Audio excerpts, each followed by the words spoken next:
Good morning friends.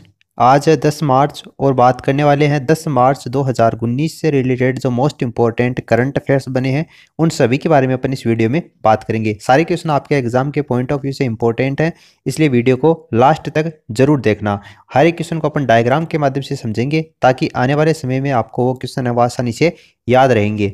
तो देखिए आज का जो सेशन है उसको अपन शुरू करते हैं। आज का पहला क्वेश्चन है, प्रित्जर पुरस्कार 2019 किसने जीता है? तो देखिए जापानी वास्तुकार हैं अराता इसोजाकी इनका नाम है। ऑप्शन थर्ड इसका राइट आंसर होगा। इन्होंने प्रित्जर पुरस्कार 2019 जीता है। यह सम्मान पाने वाले 46वें प्रित्जर पुरस्कार विजेता और 8वें जापानी वास्तुकार हैं। प्रित्जर पुरस्कार, इस पुरस्कार के अंतर्गत 1 लाख अमेरिकी डॉलर का पुरस्कार वो प्रदान किया जाता है। लॉस एंजलिस में museum of contemporary of Barcelona में Palau Sant Jordi indoor sport arena और उनके 100 से अधिक प्रमुख प्रोजेक्ट्स में से ये एक है। देखिए जो प्रित्जर वास्तुकला पुरस्कार है वो प्रतिवर्ष उस जीवित वास्तुकार को सम्मानित करने के लिए प्रदान किया जाता है जिसके निर्माण कार्य प्रतिभा, दृष्टि और प्रतिबद्धता के उन गुणों के समायोजन को प्रदर्शित करते हैं जिन्होंने वास्तुकला के माध्यम से मानवता और पर्यावरण में निरंतर और महत्वपूर्ण योगदान दिया है। तो प्रित्जर पुरस्कार 2019 किसने जीता है? अराता इसोजाकी ने जीता है। देखिए नेक्स्ट क्वेश्चन आपको दे रखा है, अभिनंदन वर्धमान को कौन सा पुरस्कार प्रदान किया जाएगा? वेरी वेरी इंपॉर्टेंट क्वेश्चन है, इसको स्टार मार्क कर लेना। अभिनंदन वर्धमान है उसको भगवान महावीर अहिंसा पुरस्कार से सम्मानित किया जाएगा। भारतीय वायुसेना के wing commander Abhinandan Varthaman MiG 21 bison के पायलट, इनको भगवान महावीर अहिंसा पुरस्कार पाने वाले ये पहले प्राप्त करता होंगे। यह पुरस्कार अखिल भारतीय दिगंबर जैन महासमिति के द्वारा स्थापित किया गया है। 27 फरवरी को श्री वर्धमान ने पाकिस्तानी वायुसेना के एक F-16 जो विमान है उसके आमने सामने की लड़ाई में हवा से हवा मारकर R-73 मिसाइल से मार गिराया था। वर्धमान को ये जो पुरस्कार है वो 17 अप्रैल 2019 को प्रदान किया जाएगा। इसमें 51 लाख रुपए का नगद पुरस्कार, एक स्मृति चिन्ह और एक प्रशस्ति पत्र इस पुरस्कार के अंतर्गत दिया जाएगा। तो अभिनंदन वर्धमान है उनको कौन सा पुरस्कार प्रदान किया जाएगा? भगवान महावीर अहिंसा पुरस्कार प्रदान किया जाएगा। फिर आपको नेक्स्ट क्वेश्चन दे रखा है, भारत जापान अंतरिक्ष वार्ता कहां पर संपन्न हुई है? तो देखिए ये जो वार्ता है वो दिल्ली के अंतर्गत, नई दिल्ली के अंतर्गत संपन्न हुई है। यह वार्ता दोनों देशों के बाह्य अंतरिक्ष से संबंधित मंत्रालयों और एजेंसियों को एक साथ लाएगी और संबंधित अंतरिक्ष नीतियों पर सूचनाओं के आदान प्रदान का अवसर प्रदान करेगी। तो नई दिल्ली के अंतर्गत भारत जापान अंतरिक्ष वार्ता संपन्न हुई है। फिर देखिए नेक्स्ट क्वेश्चन आपको दे रखा है, भारत और ओमान के बीच में द्विपक्षीय संयुक्त अभ्यास कब से शुरू होगा? तो ये देखिए 12 मार्च से शुरू होगा। भारत और ओमान के बीच में द्विपक्षीय संयुक्त अभ्यास है जिसका नाम है अल नगा है। अल नगा है 2019 का तीसरा संस्करण है, वो 12 मार्च से ओमान के जबल अल अखदर पर्वत के ऊपर शुरू होगा और 25 मार्च तक ये अभ्यास है वो जारी रहेगा। अभ्यास में दोनों सेनाएं रण कौशल, हथियार चलाने और फायरिंग में दक्षता और अनुभव का आदान प्रदान करेंगी। इस अभ्यास का उद्देश्य अर्ध शहरी पर्वतीय क्षेत्र है उसमें आतंक विरोधी जो अभियान है उसमें पारस्परिकता को बढ़ाना है। वर्ष 2006 के अंतर्गत भारत ओमान संयुक्त सैन्य सहयोग बैठक की शुरुआत के बाद में भारत ओमान द्विपक्षीय सुरक्षा संबंध जारी रहे हैं। यह अभ्यास क्षमताओं को समझने और दोनों सेनाओं के बीच में सौहार्द को मजबूत करने के लिए एक लंबा रास्ता तय करेगा। तो भारत और ओमान के बीच में द्विपक्षीय संयुक्त जो अभ्यास है वो 12 मार्च से लेकर 25 मार्च तक चलेगा। फिर देखिए नेक्स्ट क्वेश्चन आपको दे रखा है, सऊदी अरब में भारत का नया राजदूत किसे नियुक्त किया है? तो देखिए ओसफ सईद को नियुक्त किया है। ऑप्शन फर्स्ट इसका राइट आंसर होगा। तस्वीर आप यहां पर देख सकते हैं। डॉक्टर ओसफ सईद जो कि भारतीय विदेश सेवा अधिकारी हैं 1989 बैच के, उनको संयुक्त अरब में भारत का राजदूत नियुक्त किया है। वह अहमद जावेद की जगह लेंगे। पहले अहमद जावेद थे सऊदी अरब में भारत के राजदूत और उनकी जगह अब कौन लेंगे? ओसफ सईद लेंगे। सऊदी अरब में राजदूत के रूप में पहले कौन सेवा कर रहे थे? अहमद जावेद। दिसंबर 2015 से ये अपनी सेवाएं दे रहे थे।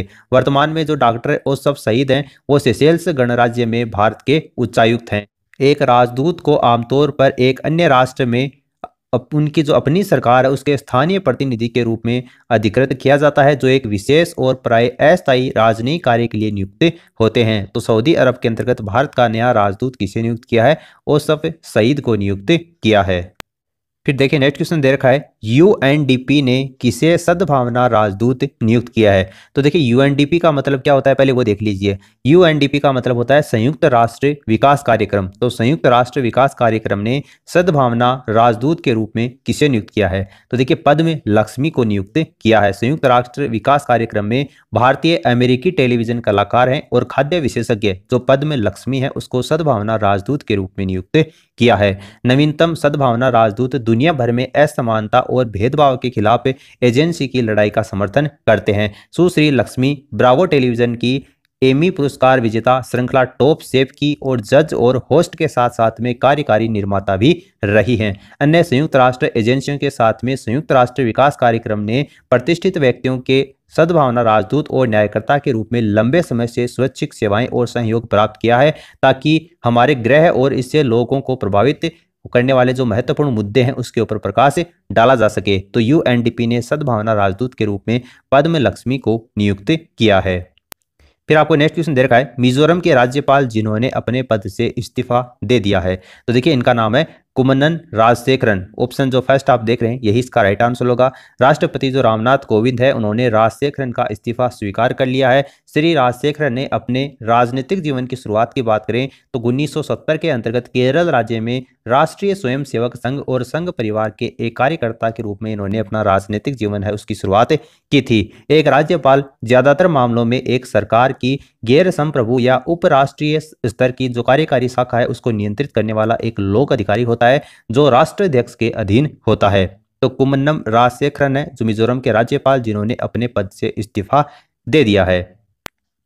नेक्स्ट क्वेश्चन आपको दे रखा है, भारत का पहला तेल संग्रहालय कहाँ खोला जाएगा। तो देखिए इंपॉर्टेंट क्वेश्चन है, गुवाहाटी के अंतर्गत ये खोला जाएगा। भारत का पहला तेल संग्रहालय गुवाहाटी असम के अंतर्गत खोला जाएगा। इसका नाम केबी मालवीय राष्ट्रीय तेल संग्रहालय होगा। केबी मालवीय को भारत के हाइड्रोकार्बन उद्योग का जनक भी माना जाता है। असम पहला राज्य था जहां देश की पहली बार तेल की खोज और उत्पादन किया गया था। सभी प्रमुख तेल और गैस कंपनियां जैसे कि ओएनजीसी, इसके अलावा ओआईएल, इसके अलावा एचपीसीएल, बीपीसीएल, ईआईएल संयुक्त रूप से संग्रहालय के लिए कार्य करेंगी। तो भारत का पहला तेल संग्रहालय वो कहां पर खोला जाएगा, गुवाहाटी असम के अंतर्गत खोला जाएगा।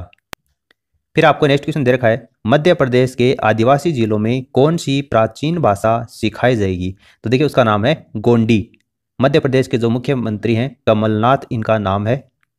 कमलनाथ ने राज्य के आदिवासी जिलों में प्राचीन आदिवासी भाषा जो गोंडी है उसको शामिल करने का निर्णय लिया है। राज्य सरकार ने गोंडी को राज्य के आदिवासी बहुल जिलों में प्राथमिक शिक्षा पाठ्यक्रम में शामिल करने का निर्णय भी लिया है। तो गोंडी क्या होगा इस क्वेश्चन का राइट आंसर होगा। फिर आपको नेक्स्ट क्वेश्चन दे रखा है, सरकार ने अधिवक्ताओं के लिए बीमा योजना के मुद्दों की जांच हेतु कितनी सदस्यीय समिति गठित की है। केंद्र सरकार ने अधिवक्ताओं को बीमा कवर प्रदान करने के लिए उचित संरक्षित योजना तैयार करने के संबंधित मुद्दों की जांच हेतु कानूनी मामलों के सचिव की अध्यक्षता के अंतर्गत एक 5 सदस्यीय समिति गठित की है। समिति ऐसी योजना के कार्यान्वयन के लिए तौर तरीकों को भी सुझाती है। समिति पूरे भारत में अधिवक्ताओं के कल्याण के लिए एक व्यापक बीमा योजना की सिफारिश करेगी ताकि असामयिक मृत्यु और चिकित्सा बीमा से संबंधित जो चिंताएं हैं उसको दूर किया जा सके। तो 5 सदस्यीय समिति का गठन किया गया है। फिर आपको नेक्स्ट क्वेश्चन दे रखा है, सरकार ने 390 कैंसर रोधी दवाओं की कीमत में कितने प्रतिशत की कमी की है। तो देखिए इंपॉर्टेंट क्वेश्चन है, 87% की कमी कर दी है। राष्ट्रीय औषधि मूल्य निर्धारण प्राधिकरण ने अधिकतम जो खुदरा मूल्य है उसमें 87% तक की कमी के साथ में 390 कैंसर रोधी गैर अनुसूचित दवाओं की सूची जारी की है। 27 मार्च को मूल्य निर्धारण प्राधिकरण में 30% व्यापार मार्जिन के तहत 42 कैंसर रोधी दवाओं को शामिल किया गया। दवा निर्माताओं और अस्पतालों को संशोधित दरों के बारे में निर्देश दिए गए हैं। निर्माताओं के द्वारा रिपोर्ट किए जाने पर 426 ब्रांडों में से 390 ब्रांडों के मूल्य में कमी देखी गई है। इस कदम से देश के 22 लाख कैंसर रोगियों को लाभ मिलने की उम्मीद है और इसके फलस्वरूप जो उपभोक्ता हैं उसको लगभग 800 करोड़ रुपए का वार्षिक लाभ होगा। तो 87% तक की कमी करने का निर्णय सरकार के द्वारा 390 कैंसर रोधी दवाओं के अंतर्गत लिया गया है। तो देखिए दोस्तों, इस तरीके से 10 मार्च 2019 से रिलेटेड जो मोस्ट इंपॉर्टेंट करंट अफेयर्स बने उन सभी के बारे में अपन ने बात की है। वीडियो अच्छा लगा तो इसे लाइक करके मोटिवेट करें और अपने दोस्तों के साथ में इस वीडियो को शेयर करें ताकि उनको भी अपनी स्टडी के अंतर्गत बेनिफिट मिल सके। चैनल पर पहली बार आए हैं तो सब्सक्राइब करने के साथ साथ में घंटी के आइकन को प्रेस कर लें ताकि लेटेस्ट अपडेट आपको समय समय के ऊपर मिलते रहें।